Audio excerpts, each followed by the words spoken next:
Este fin de semana terminé de leer Las niñas del Naranjel, de Gabriela Cabezón Cámara, escritora y periodista argentina considerada una de las figuras más prominentes de la literatura argentina y latinoamericana contemporánea. Destacada intelectual, activista feminista y socioambientalista.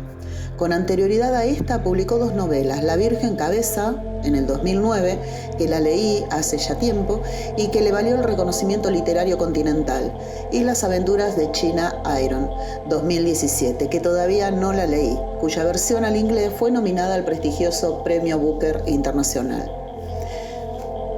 Las niñas del Naranjel es su última novela, y es donde Cabezón Cámara se conecta con la genealogía de Sama, de Antonio Di Benedetto, y retoma la historia de Catalina de Erauso, la legendaria monja alférez, para entretejer un lenguaje tan actual como barroco del siglo XVIII. Las niñas del Naranjel contiene una trama en la que narra la crueldad en tiempos de la conquista de América y que, a pesar del horror del genocidio, logra colmar de belleza con una historia donde las cosmovisiones indígenas y la selva funcionan como el refugio y antídoto, y así refundar con esas voces una mitología híbrida y fluida.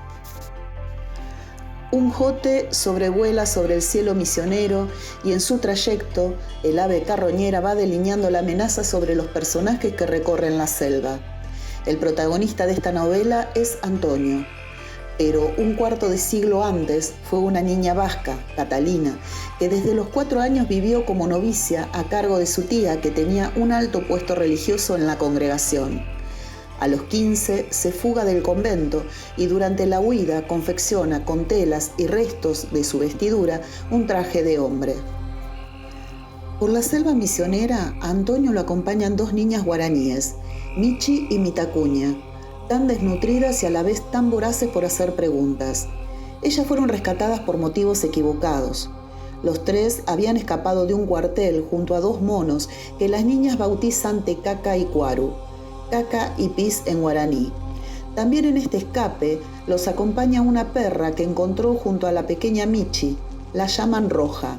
La niña de 3 años solo habla guaraní y repite todo el tiempo la pregunta Bamberepa, que significa ¿por qué? La niña mayor, Mitacuña, es la lenguaraz que traduce. La manada se termina de conformar con la yegua Orquídea y su potrillo Leche. Mientras tanto, el ave carroñera no los abandona, los sobrevuela en círculos continuamente. La historia está tejida como una gran telaraña entre lianas y palmeras, lenguas, personajes y escenarios que conforman una misma red. La novela contiene 36 capítulos y tiene una lengua diáfana en los capítulos impares, sostenida por algunos pocos giros de un aparente español del siglo de oro en los capítulos pares. A la vez, la lengua está intervenida con 18 palabras en guaraní, con algunas oraciones en vascuence y rezos en latín. Una carta, a modo de confesión, que escribe Antonio en donde le cuenta a la tía que se encuentra en España sus 25 años llenos de proezas, que vivió desde que huyó del claustro hasta sus últimos días, cuando vuelve a ser prófugo, atrapado en la selva. Pero no es el único cautivo. Hay un capitán que espera desde hace una década una autorización escrita que le permita regresar a España, y es aquí donde se produce el anclaje con Masa, la novela del mendocino Antonio Di Benedetto de 1956, no solo por la época, sino además por la dolorosa infancia de los personajes, el motivo de la espera y por sobre todo por las marcas en la lengua, así como también en la novela anterior de Cabezón Cámara, Las Aventuras de la China Iron, reescribe desde la mirada de la mujer de Martín Fierro el clásico de José Hernández, Las niñas del Naranjel se conecta con la línea genealógica de Sama.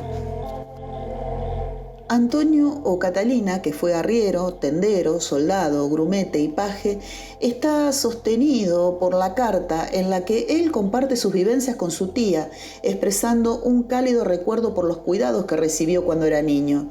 Pero también, en estos escritos, Antonio confiesa su debilidad por las apuestas de cartas y los crímenes que ha cometido. En tanto escribe la carta mientras huye, porque fue condenado a la horca, acusado de un delito que no cometió. Antonio es un hombre culto, que entiende latín y conoce de filosofía. Cantaba la canción de la Virgen del Naranjel con voz de mujer.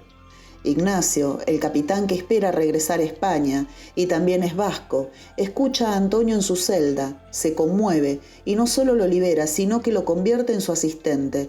De esta forma encuentra la manera de escaparse. Esta vez junto a las niñas, la perra, la yegua, el potrillo y sus monos, que también aparecen en la novela de Sama. En la selva encuentra una red de contención y construye su pequeña comunidad. Ellos son un sistema que entra en diálogo con la gran protagonista de la novela, la selva. El jote sigue tejiendo un recorrido incierto en su vuelo inquietante, mientras una yaguaretesa se encarga de dar calor a las niñas. Es la misma selva omnipresente que 3 siglos después del tiempo del relato de esta novela alojó parte importante de la cuentística rioplatense, con los animales y las historias escritas por Horacio Quiroga. Cabezón Cámara trabaja sobre la porosidad que deja la historia de Catalina de Erauso, también conocida como la monja alférez. En documentos, en especial en la autobiografía, hay datos de que en Chile Antonio había participado de la guerra de Arauco contra los mapuches, ganando fama como valiente guerrero. Su historia es densa, de hechos pintorescos. Fue arrestado en varias ocasiones y pasó por diversos lugares en América.